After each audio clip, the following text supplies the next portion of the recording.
Welcome, everybody, to the most exhaustive edition of BaloneyBrain.com and history.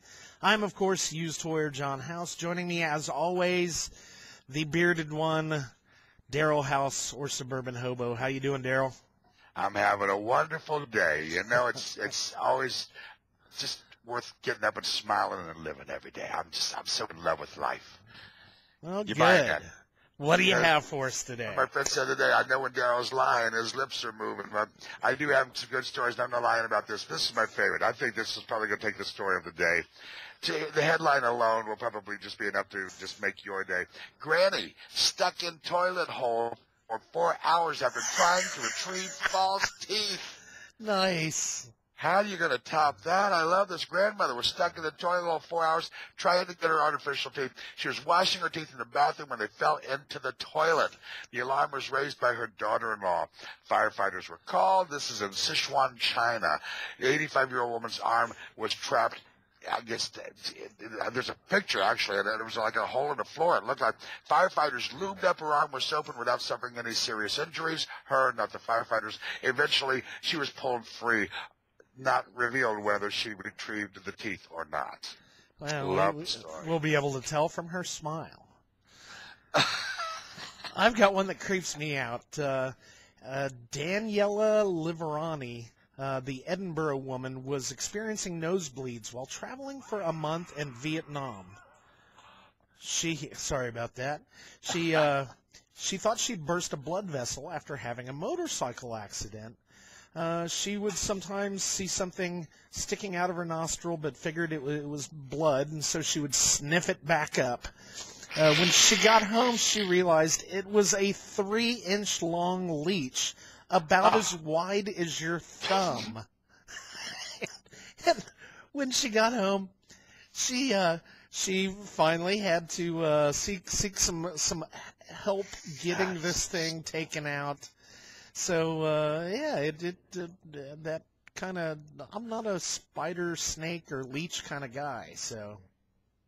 It was as big as my head. She was having frequent nosebleeds, so. That's disgusting. That is just disgusting. And there was the old Twilight Zone movie years ago, Earwigs. You know, they crawl into your ear at night, and they crawl back out, but then the guy found out he was okay because it crawled back out, and then he found out that while it was in there, it laid eggs, and they eat your brain. Oh, this Twilight Zone Outer Limits or something 100 years ago was fabulous. Hey, well, listen, you know, I'm a music lover. I like music. I like most kinds of music. I like country western. I like folk music. I like rhythm and blues. You know, I like old rhythm and blues. I'm a 60s guy. But this guy, I know his name. I'm not a fan of most popular music right now, but I know this guy's name. I know he's a player. Chris Brown, do you know who he is? Yeah. He's an idiot. He's a moron. Yeah. He just came into this big thing on Twitter. He thinks that Ebola is a form of population control. These are the people who are shaping the musical forces in our world. Listen to this. Media's been saturated that talks about Ebola. Well, Chris Brown read the headlines, has his own commentary. The R&B singer, R&B, all right. You like Four Tops and Temptation. Those were R&B guys. I don't know who this guy is. The R&B singer logged into his Twitter account early Monday, just a couple of days ago, to dispense his thoughts on the disease, wondering aloud if its transmission is all part of some larger conspiracy. I don't know, he tweeted, but I think this Ebola epidemic is a form of population control. Crazy, caca, different word, getting crazy, bro. He added in an additional tweet shortly thereafter, let me shut my black butt up. But by then the damage had already been done. The tweet has over 10,000 retweets and nearly as many favorites. The responses range from horrified to they agree with what he's saying. But I suppose that Brown is out probably trying to beef up his popularity because he's got a new album coming out. I think they released the name. It's called Welcome Back Bubonic Plague. It was a population control. What a moron. But, you know, I've got a story about a much smarter subject. A parrot that spoke with a British accent when it disappeared from its home 4 years ago has been reunited with its owner, but the bird now speaks Spanish. So apparently, yeah, they lost this bird 4 years ago. Finally was able to track it down with the microchip or whatever. And when they found it, now the bird speaks Spanish. So there has to be more to the story than this. no, I saw this. I find that really interesting. That you know, I can't imagine be like losing my cat, and all of a sudden, you know, when I find it 4 years later, it now speaks dog. Bird napped, but woof, woof. I have a little sign just about that says we have an internet connection problem. Well, we're still rolling here, so let's go ahead and make an attempt for the. Edit that out. Okay. Well, listen. This is my final story. Stanford man. This is Stanford, Connecticut, I believe. I'm not positive. I should have checked better. Police arrested a city man for selling crack cocaine on Stanford's west side Thursday afternoon. Michael Ford, 30 years old, was charged with possession of narcotics with intent to sell, and possession of marijuana. He was held by police in lieu of $10,000. Well, you got an elephant in there? He was held by 10,000 quarter pairs.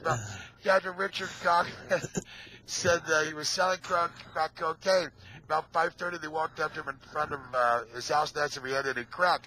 Ford took a moment to answer because he had something in his mouth, and he took a few gulps before he cleared his sweat pipe. Ford admitted to having some marijuana in his pocket, and police found a baggie next to where he was sitting on some steps that contained crack cocaine. When he was strip searched at police headquarters, he was found to have 49 bags of crack cocaine in his buttocks. He had crack in his crack. Wow. 49 bags. I don't think I'm going to snort this. I think you'll snort crack, do you? Well, I've got a. I've got a good stupid criminal story, though. I love stupid criminals. A Chicago man was terrified. This guy, nice house, he has a video surveillance camera. And when he went through the video footage, he apparently on September 25th had a burglar in his house. The burglar didn't really take anything, but at 12:45 a.m. on September 25th, he's rummaging through the guy that owns the house, and he tries on the guy's girlfriend's panties, takes those along with a picture of her. So they haven't caught the guy yet, but needless to say, the video is all over YouTube. So that kind of makes you a little uncomfortable there, doesn't it? So they'll probably identify him sooner or later. But you know, the storyteller of me just says that they were lovers in college, and he's never given up on her, and he's a stalker now. Well, yeah, man, I'm guessing stalking some time in jail. Maybe he's got some silk stockings. Well, that's all I've got. Folks. That's all I got. It's been the weirdest Weird Wednesday on the book. So thanks for joining us, and we'll see you next week with a brand new show. Have a good one. Bye-bye. Bye-bye.